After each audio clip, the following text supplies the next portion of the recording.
আজকে আপনাদের জন্য আমি ট্র্যাডিশনাল রাজস্থানি মাটন বানিয়ে দেখাবো, যেটা দেখতে এত সুন্দর হয় আর খেতে তার থেকেও বেশি ভালো হয়।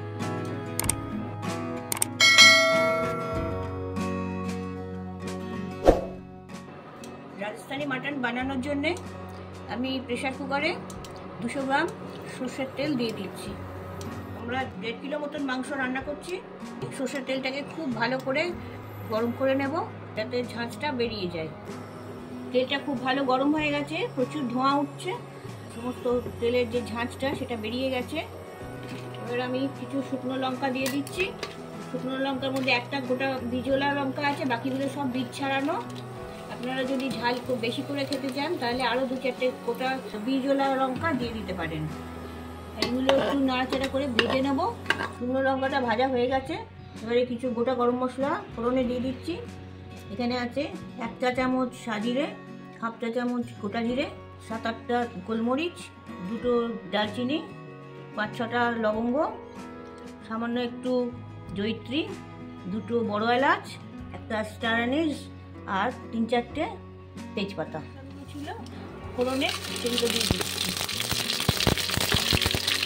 ভেজে নেব। সরু করে ফালি করা পেঁয়াজ এগুলো দিয়ে দিচ্ছি। এগুলো বেশ লাল করে ভাজা হবে। এটা রান্না হয় সাধারণত পেতলের হাঁড়ি বা ভারী কড়াই, কিন্তু সেইভাবে রান্না করতে গেলে 1.5-2 ঘন্টা মতো সময় লেগে যাবে। তা আমরা সময় বাঁচানোর জন্য আর জ্বালানি বাঁচানোর জন্যে আমরা প্রেসার কুকারে এটা করে দিচ্ছি। এগুলো একটু লালচে করে ভেজে নেব। পেঁয়াজগুলো হালকা লাল হয়ে গেছে।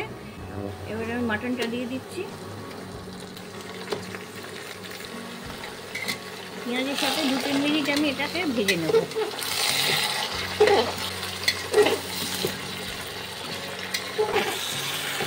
ট্র্যাডিশনাল রাজস্থানি মাটনটা সাধারণ যে মাংস রান্না হয় তার থেকে একটু আলাদা রকম, স্টাইলটা অন্যরকম। পুরো দেখবেন, খুব ভালো লাগবে। মাংসের রঙটা চেঞ্জ হয়ে গেছে। এবার আমি 4 টেবিল চামচ রসুনের কিমা দিয়ে দিচ্ছি। এতে রসুনটা একটু বেশি দিতে হবে। এর সাথে নুনটাও দিয়ে দিচ্ছি স্বাদ মতো। নুনটা যাতে মাংসের ভেতর ঢুকে যায়, যাতে একটু ভেজে নেবো এটা।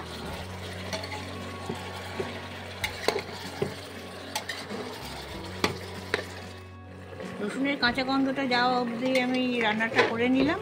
এবার টমেটো কুচিগুলো দিয়ে দিচ্ছি। এটা 2টো মাঝারি সাইজের টমেটো কুচি করা আছে। এর সাথে কিছু গুঁড়ো মশলা দিয়ে দিচ্ছি।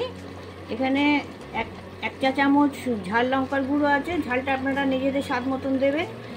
আর 1 টেবিল চামচ হলুদ, 2 টেবিল চামচ কাশ্মীরি লঙ্কার গুঁড়ো আর 2 টেবিল চামচ ধনে গুঁড়ো, এগুলো আমি এর সাথে দিয়ে দিচ্ছি। মশলাগুলো দিয়ে মাংসের যে জলটা বেরিয়েছে এটা যতক্ষণ না শুকনো অবস্থায় আসছে ততক্ষণ আমি এটা কষতে থাকবো। রাজস্থানি মাটনের জন্য একটা স্পেশাল গুঁড়ো মশলা বানিয়ে নিচ্ছি। এখানে আছে 1/2 চামচ করে সাদা জিরে, জোয়ান, 2টো ছোটো এলাচ, একটা 1/2 ইঞ্চি দারচিনি, সামান্য একটু জায়ফল আর একটু জয়িত্রী। এগুলোকে হালকা করে ভেজে নেব, ভেজে গুঁড়িয়ে নেব। টমেটোগুলো গলে গেছে আর এখানে ধারেতে তেলটা ছাড়তে শুরু করেছে। আমাদের এটা কষা হয়ে গেছে। এবার আমি 200 গ্রাম ফেটানো টক দই দিয়ে দিচ্ছি। তাড়াতাড়ি করে একটু নেড়ে দেবো, তা নাহলে একটা ফেটে যাওয়ার চান্স আছে।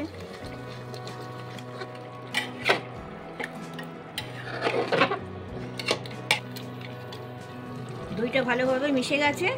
এবার 2 টেবিল চামচ রসুনের পেস্ট এতে দিয়ে দিচ্ছি। যে ভাজা মশলাটা গুলিয়েছিলাম সেটা দিয়ে দিলাম। কিছুটা ধনেপাতা কুচি দিয়ে দিচ্ছি। এগুলো মিক্স করে দিচ্ছি। দেখুন কালারটা কত সুন্দর এসছে।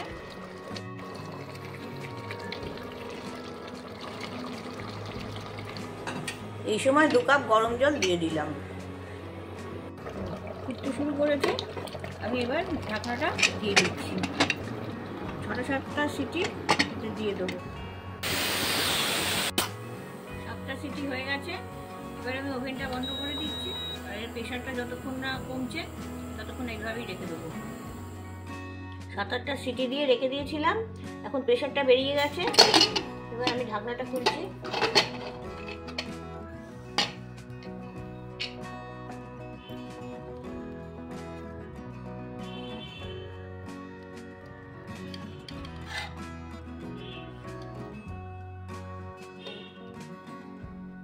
মাংসটা খুব ভালোভাবে গলে গেছে। আমাদের ট্র্যাডিশনাল রাজস্থানি বাটার রেডি। এটা ভাত, রুটি সবার সাথে, সব কিছুর সাথেই বেশ ভালো লাগবে। একবার করে দেখবেন, খুব ভালো লাগবে।